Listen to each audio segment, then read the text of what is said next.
Flight. Hope you are doing great this week. We are in week number 2 of marketing research. I hope you are finding everything that you need to find in Moodle.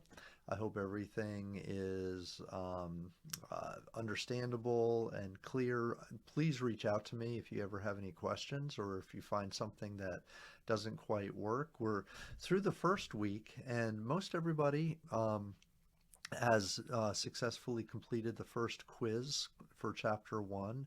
I know there may be one or two, three people out there who are still experiencing some difficulty. If you haven't reached out to me yet, please do so. And we'll see what's happening. I know I've had a couple people with MacBooks have difficulty. Making sure you have Chrome is helpful. I know one student is having trouble with their extension, and getting that added onto their computer so that they could do the proctorial aspect of the process. But bear in mind that once we get through these hiccups, I expect that we'll have no problem moving forward. And these chapter quizzes are pretty important because they really move you along week by week by week in the process of the course. So that's something to do. The other thing is, I know we have a homework assignment that's due, and for week 1, and so that's that. I know many of you either have done that or you're working on it right now. So again, reach out to me if you have questions. Some of you have also started your SimNet Excel work, which is due. First set of those are due in a few weeks. So that's fine. And also, as you know, extra credit is offered for anybody who, for those of you who do the SmartBook assignments in Connect. Again, those are extra credit. They're optional, but they will 100% help you as you prepare for those quizzes. So not only do you get the benefit of a little extra credit every time you do one of those, but it also helps you really, capture that information that's going to help you on those weekly quizzes as well. So it's kind of a no-brainer to do those, but like I said, they're optional. You can choose to do those if you want. Jumping into this week, chapter 2 of the material. So if we again, not to remake the wheel, but if we go into the schedule part of Moodle in the Start Here tab, let me pull this over for you. We'll look at the schedule for this week again. We're in week, oops, gotta get this up. We're in week number 2. So right there, as far as our material, I don't know if you can read that on your screen or not, or if that's your handheld device. It might be super small. Sorry about that. But this is that spreadsheet that has our schedule on it, and it's week 2. And largely, the reason why we do week 2 is we'll introduce this idea that that there's a process for doing project-based research, and those process steps. The textbook outlines 11 different steps, and in fact, we actually look a little bit in depth at the first 2 or 3 steps, which deal with determining whether you have information or have a need for information that would require research. And that's kind of like, do we either need to do research or not? Do we have the information already available to us? And then if we decide we do need to do a project to gather some data to solve a problem, then we need to ask, well, what is the problem? What is the research question that we're trying to answer?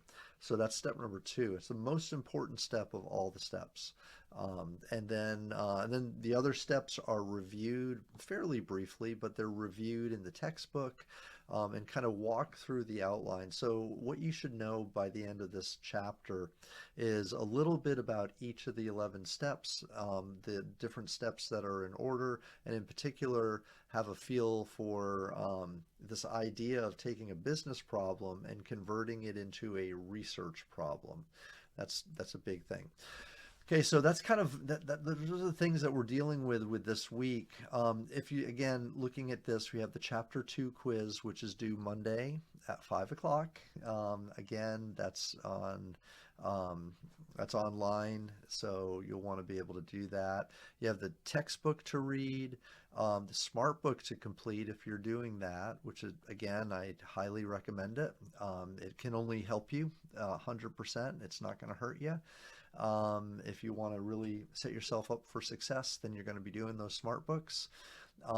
And also, again, I have in each chapter, we have our these little mini podcasts, which I hope you're enjoying.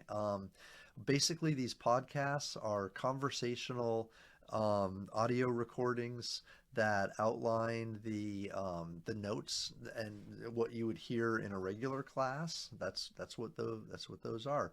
One other document that you might find interesting here is the client research consultation interview form. I know that's a lot, but basically the idea is that when a researcher meets with a client, they want to learn as much as they can about what that client situation is so that they can create a research program that will answer the problems the client has.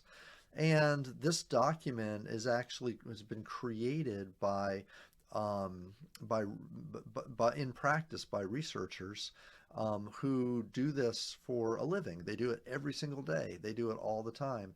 And so this document has been developed over many, many different years from literally interviewing hundreds upon hundreds of clients. This guide has been created so that if you were the researcher and you were about to start a new project with a client, you could go through this guide and these are the things that you'd want to know before you started a research project. So really, this document is something for the person who's really interested in maybe pursuing a career in research or wanting to know more about the research profession. This is a really valuable tool.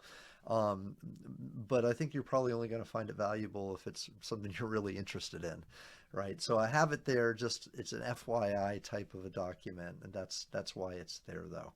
But for everybody, there are the podcasts that I do want you to listen to. I want you to have, be able to digest the information that each chapter provides.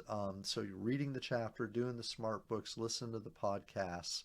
Those things are going to set you up for success on these quizzes.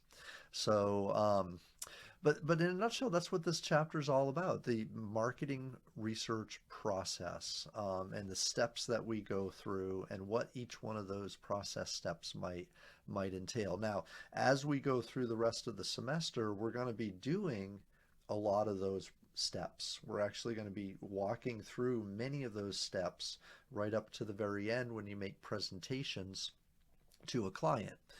So this is kind of a foreshadowing, if you will, of what we're going to do here moving forward. All right, so as always, please reach out to me if you have any questions. I'll do my best to answer. Again, if you're ever in or on campus in the Wall building, I'm on the third floor. 301 is the office suite. You can always come by, but otherwise just email me, and if you want to meet, we can meet by Zoom or any other way that makes sense to you. All right, have a great week. I hope you're doing good. Again, welcome to week 2 of marketing research.